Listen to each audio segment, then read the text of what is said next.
to Monday Mindset with Susan.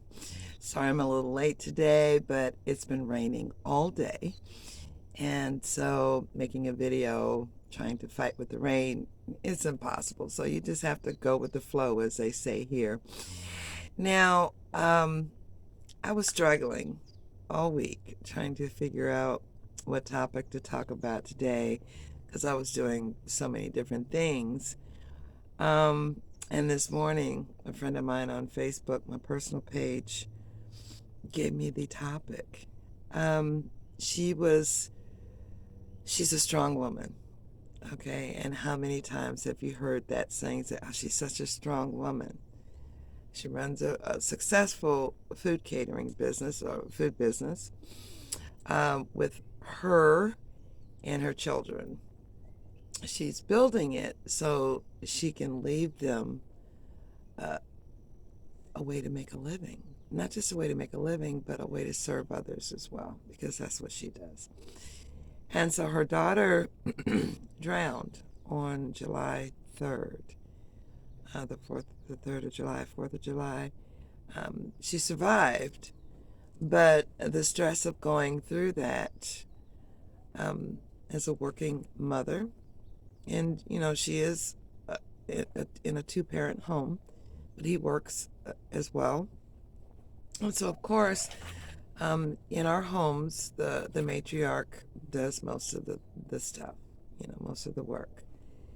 And that's just how we were raised, where the women were the backbone, of our homes and our communities.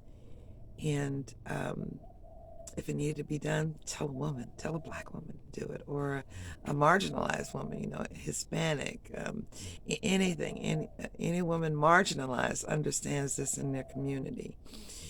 And so, and she's going through some other things like the rest of us. And she kind of said, it's just one thing after another, and it never lets up. And she was feeling like, why is this happening to me? And it's not a pity party.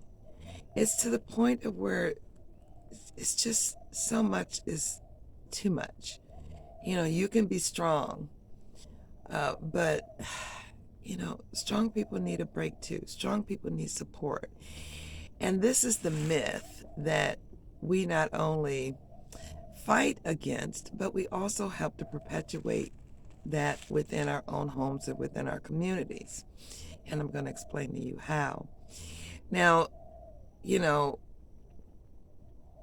it's in the case of, it doesn't matter if you're single or you're married. If you have children in the home, there's a lot to do. And if you're single, you've got it all resting on your shoulders. And sometimes if you're married, you've got it all resting on your shoulders. Because not every relationship is equally balanced or equally yoked, as we would say. We have a lot of mindsets that still exist today from the 20s, 30s, 40s, and 50s that, women were built to do every single thing in the home, and the men are working outside the home. Well, now it's 2022. And for years, women have been working outside the home. Since World War II, when women were brought into the factories, that's when women became empowered and could create incomes for themselves with their husbands out to war, or their boyfriends. And they got the taste of, wow, this is great. But black women have been doing that for ages. My grandmother had her own child, born in 1929, and she was only 14. And so she had to leave the baby at home with her mother while she went and worked in, the people's homes at 14, cooking, taking care of their children, doing everything so the wife doesn't have to do it, so she can plan bridge parties and do all this other stuff, right? You've seen The Help. That was the history of the women in my family up to my mother. And so we as black women have been holding not only our community, but the world on our backs and our shoulders with this myth of we're strong enough to do it. Well, because back when we were brought over here, they used us as mules and pulling and breeding and didn't think we had pain. And that's where even through the medical history, we have a lot of problems and bias with doctors now because they don't see us really, honestly. They may not think this consciously in their head, but it's been, trained in their minds, if they're not marginalized, that Black people feel less pain. And so when we're asking for, you know, pain medications, they throw us in there, you're just seeking. And that's not true. Where those who are seeking, they have a scratch and they get all the medications. So we have the bias there too of the myth of the strength of how much pain we can take physically. And then there's how much pain we can take emotionally when our ancestors, newborn babies, were being ripped out of their hands. And, so that woman, that mother who just gave birth, could be the wet nurse to the master's wife because they coordinated the pregnancies, getting the slave pregnant around the time that the master's wife would be having her child so she wouldn't have to breastfeed.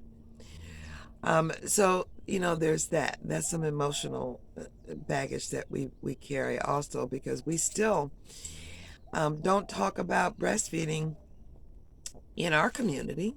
It's the status quo makes such a big deal out of it, but they never think about how difficult. It's not just as easy as putting a child to your breast. You have to have the right nutrients. You have to have the privileges to go to the doctor. So there's a lot of different things that, yes, we breastfed for so many years because we had to before formula was made, but it was difficult. And I couldn't breastfeed. It was very painful. I had problems. So I had to use formula. Even while I was in the hospital with my first child, I was a military member and an officer's wife at the same time. And so when they thought I was an officer's wife, they treated me well. But when they found out I was just a military member as well, it was very disrespectful. So, there's a lot of different factors to this myth of the strong Black woman, and I don't use it anymore. But like my friend was saying, we don't have the support even within our own community because it is considered a shame to need help. Not really. It's been taught that because we hear it from the status quo, pull yourself up by the bootstraps. You don't need any government assistance. You don't need any help. We did it all on our own, blah, blah, blah, blah, blah, blah, blah. So we're not supposed to have help. We're supposed to be totally independent, brought over here, used up. But yet we're not supposed to have any help after so many centuries of not getting any help, of being a step behind. We're not supposed to ask for help so we can step forward and be equitable and equal because nobody wants us to be equal. That's the factor of it. And we have to come to the agreement that we understand that equality is not going to happen. Equity is really not going to happen unless the status quo tears down that system that has it done, because we can't do it. So we struggle within our own communities to have equity. And we do like to say that we have systems in our community that help one another. And we do. We have, the food banks. We have the Black church, which is a large support for a lot of people in the Black community. Not everybody, but a lot of people. And then we have our school systems are a little bit different. They're more, the teachers and principals, a little bit more connected with our community and the needs of our children. So we feel a little bit more comfortable opening up to the teachers or the principals if we need to let them know this is what's going on and I need some help. But it's few and far between. We usually wait until, we're in dire straits, until we ask for help or until we're totally broken down. And I'd like to really change that behavior in your mind today and give you a different way of looking at your strength. So it's okay to be a strong man or woman or non-binary person in the Black community or the marginalized community, because there's a lot of marginalized communities that are not in the status quo.